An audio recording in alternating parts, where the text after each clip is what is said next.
Propel Fitness Water. With Gatorade electrolytes, zero sugar, and vitamins, Propel hydrates better than water to help you get the most out of your workout and get back to your best self. What propels you? Propel with Gatorade electrolytes. Listen to the heartbeat. Chevy is called the heartbeat of America for a reason. With SUVs made to move with your rhythm. The versatile Equinox tackles your entire day. The spacious Traverse fits your crew and your whole weekend. And Trax brings style with value you can count on. All infused with tech that has your back, so your drive always hits the right chord. Chevrolet. Together, let's drive. When you think about Crocs, you think the classic clog. But did you know there's also a canvas clog? A vegan suede clog? A coastal-inspired style? A style with studs, straps, and lots of sass. Honestly, I could keep going with the surprises. You've got to see them for yourself because there is literally a style for every kind of girl. So do your thing and head to crocs.com or a store near you now. From the Fifth Quarter Studios in Madison, Wisconsin, you're listening to Coach Unplugged.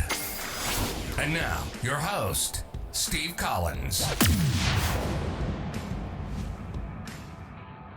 Hey, everybody. Welcome to Coach Unplugged.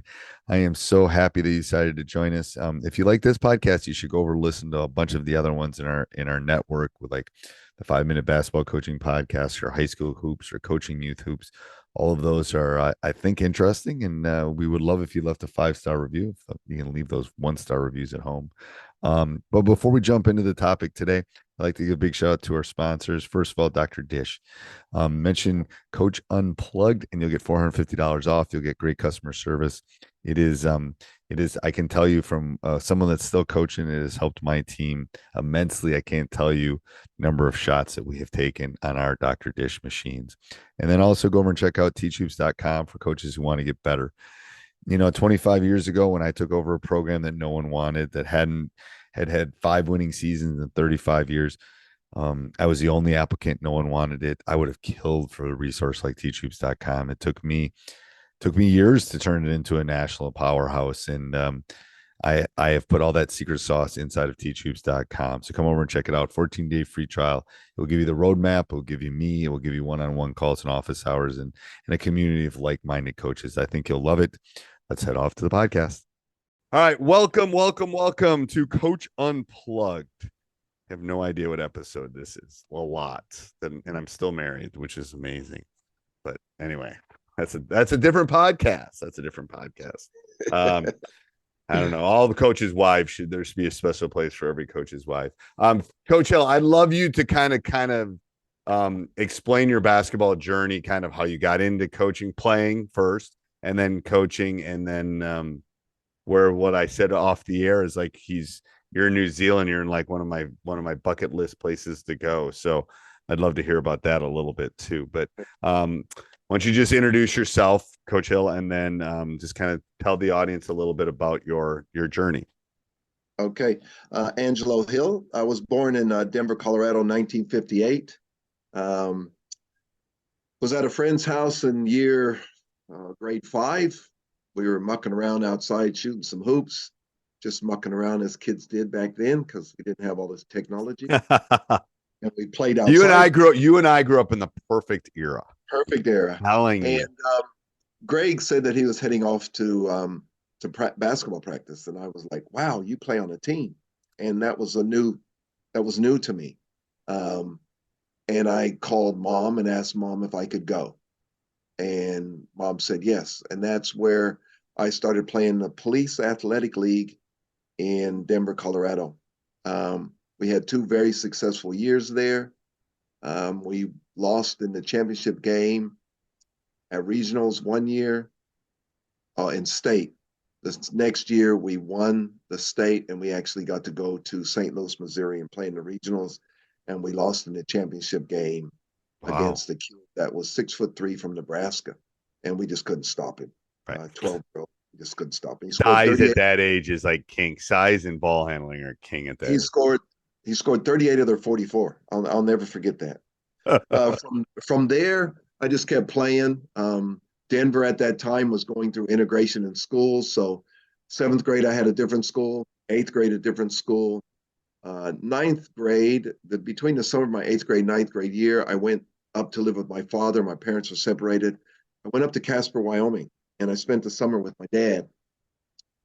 And to be That's honest God's with you, country. That's God's country up there, Casper, coming Wyoming. from inner city Denver, Manual, East High School, I lived in that area. Coming up and going to Wyoming, it was some serious culture shock. And coming from a mixed family, mom was white, dad was black. It was actually the first time I'd ever been anywhere where race wasn't an issue for me at that age. It was really it was eye-opening. It was just, I don't know how to really put it into words. So I went back to Denver and I asked mom if I could stay with dad. And I had played some summer basketball and I was really a lot better than everyone else. And you know these things when you get to a certain age. You do. It's so the playground rules, baby. They know, the kids know who. They don't change. They don't change. So I thought I'd have an opportunity to become really, really good at Casper. Less numbers. Denver City, Joe Barry Carroll was in that era. There's a lot of great players in that era. I remember that. A lot of great players come out of Denver in that era. You can do some Larry Farmer. There's some players. So I went up there and stayed there through my high school career. My father passed away my sophomore year at Christmas time. Second year up there, family took me in. I stayed there with them, with the Milliken family for 6 months, went back to Denver, played in the summer against all the big names. And then I spoke with my high school coach all summer long, Jerry Dalton, and I really wanted to go back. I did not want to have to start over. I would have been going to George Washington High School. I didn't want to start over. So Coach Dalton found me a family to live with, Dr. and Rita Murphy. They had 12 kids, Catholic family. They took me in. 3 of the kids went off to uni. There was 10 of us at home. And I lived with them for 2 years. And between the Millikens, the Daltons, the Works family, and the Murphys, honestly, Steve, I really owe them my life. Well, it changed your life. That's what people don't realize. That changed the projection the rest of your life. That one move. Yep. Academically, socially, culturally, everything. It just changed everything. I know. And for mom to give me that opportunity. Well, that's the ultimate sacrifice for a mother, to let their child go. And the second thing is, like, I had a kid in our, we're in an urban setting in Madison, Wisconsin. So we're urban. We're 500,000 probably in the county. And I had a star player, and schools were looking at him, and he's a smart kid, African-American, black kid. He was like, he ended up going to Dartmouth, which is in the middle. It's like going to, but it was an Ivy League. I said, Chris, this one decision can change your life. This one decision. Don't go to the University of Toledo when Harvard and Yale and Dartmouth want you. Go to one of those, because that will change the projection of your life. He's in Chicago. He's happy. He's like, it's perfect. It was like, he just needed someone, his parents and us, to just give him a little shove. Like, it's going to be uncomfortable at times. You're going to the middle of New Hampshire, but it will work out. Trust us. We're old enough. We know. And it's like that one, and the same with your life. It's that one little projection. Poof, it changed. I tell my high school kids, but the one day of my life is always the worst day of my life, and that's the day my dad passed away. But it also turned out to be one of the best days of my life because of what happened after that. Right. So I stayed in Casper for my junior and senior year, all state, junior, all state, senior. Never won a title, darn it, but that's okay. Yeah. It still hurts, though. It still hurts, doesn't it? It still hurts today because I know who won the title, so that's what hurts. And then I started getting, between my junior and senior year, Coach Dalton said, you need to get out and go to some camps. We didn't have AAU stuff. Yeah, you went to 5. Oh, trust me, I know. I went to 5-star and I went to Blue Chip. That's where you went if you were good. Yeah, I know. So I got to go. So the day the school was out, the next day I went to the University of Nebraska, was MVP there. Next Saturday, left there, went to University of Wyoming, was co-MVP there. Went back to Denver, went to the Denver Nuggets camp when Larry Brown was coaching the Nuggets. Managed to make the top 10 there. Had a really good camp there. Came home Saturday, jumped on a train from Denver to BYU when Frank Arnold was at BYU. Okay. Was MVP at BYU camp. And then I was done. So I got my name out and I played really well at the camps. I really enjoyed the camps, really enjoyed the competition, learning, playing against people I'd never get a chance to play against. Right. So I really, really enjoyed that experience. And then I had to get my tonsils out. And at the same time as I was scheduled to get my tonsils out, Coach Dalton called me and said, you've been invited out to San Diego to the Superstars camp at Point Loma. And I said, Coach, how am I going to get there? I don't have any money. Just don't worry, you're going. So a week after my tonsillectomy, I was out at Point Loma. Marcus Johnson was my camp counselor. Well, I know Marcus Johnson. And he was a good buck. He could shoot. He could not believe that I was from Casper, Wyoming. He just couldn't believe it. Just couldn't believe it. I got to play. I was a center at 6'5" in Wyoming, which right. I got to that camp and they had everyone's dunking and doing all this stuff when you first get there. You know how you go to camp and everybody's just scrimmaging and they're looking, it down, dunking, and they had the dunk contest and I didn't sign up for the dunk contest. Like, no, I can't handle that. So there was Johnny Nash, Kiki Vanderway, Sam Williams. God, these are all my era. I might have some of their cards downstairs. There was some ballers there. Let me tell hoopers. You. Yeah. In the end, Kiki Vanderway and I got to be on the same team together because Kiki ended up playing for Portland, right? He ended up at Portland? Kiki went to UCLA and then played for Denver. Okay. Yeah. Okay. Anyway, they didn't have enough centers, so they paired Kiki and I up. So we were two small centers, really forwards. And we did really, really well. We did really well.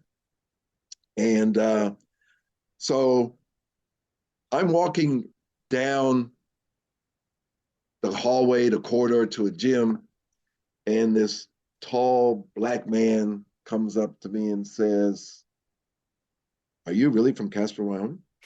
I go, "Yes, sir." How does somebody get to Casper, Wyoming? I said, well, you'd fly to Denver and then Denver to Casper, or you fly Salt Lake, Casper. On those little planes? I said, yes, sir, on those little planes. Okay. Well, my name is George Raveling, and it looks like I'll be coming to Casper, Wyoming. Wow.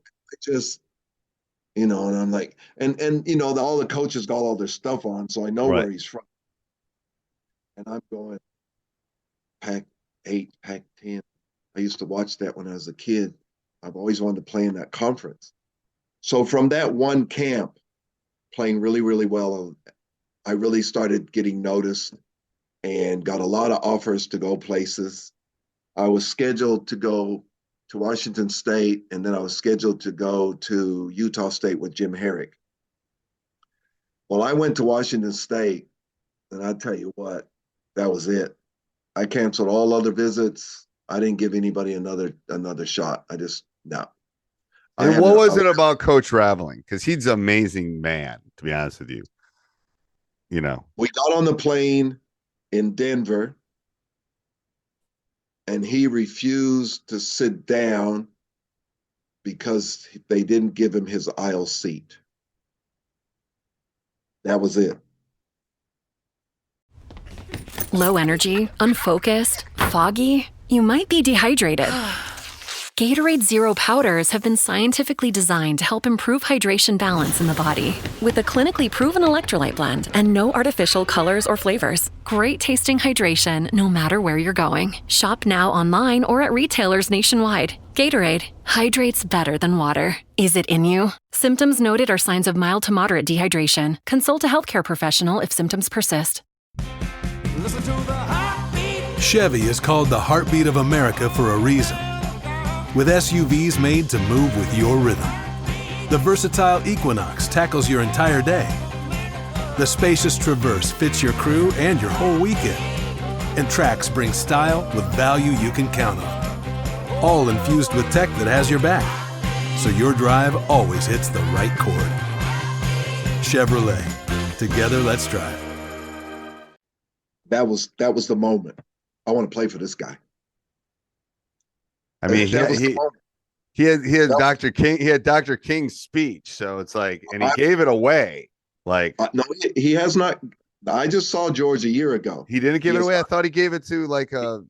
He has not given it away. I got to hold that speech. Okay. We all got to hold that speech. We all got to see that speech. I believe he has gifted it to the historical part of Villanova University. Right. Yeah. Yeah. Yeah. But that one moment was like, here's this dude. He's not going to sit down. We got to get on the plane. He wound up getting his aisle seat, by the way. And I thought, okay, so he's a man of principle. He Right. booked an aisle seat. They didn't give him an aisle seat, blah, blah, blah. Then I got off, and Coach Puglisi picked me up. George took off. We flew from Spokane to Pullman in a little four-seater. Oh God. He showed me all around the Palouse and how beautiful it was. And we landed in Pullman, and Coach Puglisi, the assistant coach, picked me up, and that's who had really recruited me the most. And he took me to Ferdinand's. And for you Cougars, you know what I'm talking about. He took me to Ferdinand's, and I had the best raspberry milkshake ever. I'm sure it And I was tasted hooked. good. I hadn't even seen the campus yet. So Ferdinand's, George being a pain on the plane, the way they recruited me. George was a relentless recruiter. I got a letter from him every day with all of his. He would send you a letter every day with a quote. Every day. Every day. How you doing? Blah, blah, blah, blah, blah, blah, blah, blah, blah, blah. Every day. He sends us a quote. And it just, the way they recruited me, Coach Edwards, Coach Puglisi, Coach Raveling. And then I got to the campus, and it was just beautiful. And then we scrimmaged, and I got my butt handed to me. You know, you think I was in the top 100 in America, and you think you're the king doo-doo, and man, those boys killed me, man. Steve Podakis, Harold Rhodes, Brian Grun, Ginakovi, what's his name? The point guard. They killed me. And I knew that if I came there, I was going to get better. That's what recruits don't look at. To be honest, I knew with you. I would get better. And having the opportunity to play in the Pac-10, UCLA, Marcus Johnson, my freshman year, I got to sit and watch him play. I didn't get on the court. I got to play, I played against a lot of guys that are in the pros, Byron Scott, Bat Lever, Bam, Johnny Nash, Edwards, the big post from Oregon State, Ronnie Lee, Gray Ballard. I mean, it was the Pac-10 was serious. So I spent my time there. And then Raveling said to me in my senior year, there's a camp down in, want to go to a tryout to a team in Venezuela. I said, yeah, take your passport, pack that you're going to make the team. Don't come home. What about school? Don't worry about school. School's covered. You can come back whenever you want. Go down, make the team. So I went to Venezuela, played for a season down there, came home, was home for about a couple of weeks, got a call to go to Mexico, spent 2 seasons in Mexico. Then I went back to Wyoming because the Wyoming Wildcatters had started, and that was the CBA at the time. Right. And thought I would play. That's my hometown. Got a chance to make the team. Actually made the team as a free agent. Never get to play, though. Got to play with Anthony Roberts, Boot Bond. Got better, but I didn't get on the court because I didn't have that name. Right. And then I decided I was going to go back to Washington State, get my shoulder fixed because it had been dislocating a lot, and just go back to school, finish my degree. One of my teammates came back who was heading back to New Zealand, Kenny McFadden, and we had played a year together at Washington State, and he said to me, I need another import. Do you want to come? And I'm in a sling, talked to the surgeon and physio. Oh, no, you'll be good by April. Came down to New Zealand in 1983, and Steve, I fell in love with the place. And what is it about New Zealand? People, safety. The country is absolutely gorgeous. It's unbelievable. I know. It's unbelievable. And at the time when I came, basketball was just in its infancy here. It was just backwards. They had never seen, the Americans that came in at that time were all from Division I schools.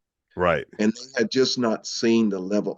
And we were trying to raise the level of basketball in New Zealand. So explain what happened. So when you got to New Zealand, then what happened in your coaching kind of career? And the coaching started off with mini balls. So we had to travel around to all the little elementary schools and be outside in the rain and the cold and the little buildings and everywhere we could. And we were doing mini ball coaching. And it was part of our contract to do this. I got my teaching credentials accepted. So therefore I started coaching some high school ball at Wellington College in Wellington because I was with the Saints at the time. And then from there moved to Christchurch and same thing, coaching high school, coaching club ball, doing mini ball stuff. And it just progressed along those lines. In 87, I was in New Plymouth again, coaching high school ball. And then I also got the opportunity to coach the Taranaki Women's National League team while I was playing as well. So I was playing, teaching, coaching, a full slate of stuff. And then went back to America to be with my now wife while she was at Casper College. I started sending, she was the first wave. I sent 5 kids to Casper. I started sending kids over there. And then I've spent 2 or 3 years, 2 years, well, a year and a half at Casper College. I was doing the PA, and then one of the coaches said, you need to get your PA off the PA and put him on your bench because while he's PA and he's coaching. Right. So Gary did coaching, and that's where I first started coaching with Gary. Okay. That was the first stint with Gary. Then we came back to New Zealand, and again, I just got back into coaching again, playing and coaching. When did the playing stop? Well, I stopped in 89. Okay. And then came back in 93 and played 93, 94, 95, 96. Stopped in 96. 96. And then you've just been coaching since. Yep. And how is the youth? How is youth set up? How is the feeder in New Zealand? Oh man, it is crazy. Okay. So you have your what's the structure? So the people are listening. What's the structure?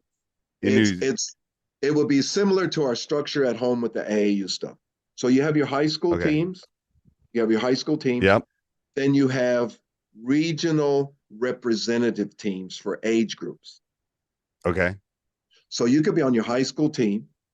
Yep. For example, I live in the province of Taranaki. Okay. So Taranaki province has a representative program.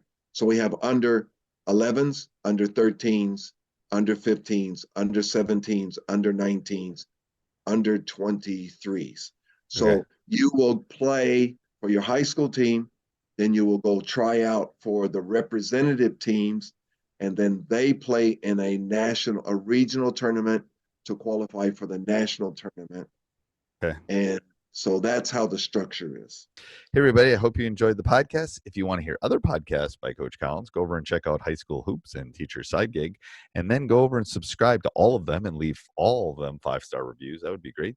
And then if you have 30 seconds after that, go over and check out teachhoops.com for coaches who want to get better. Have a great day. Booking.com is the easiest way from a day surrounded by noise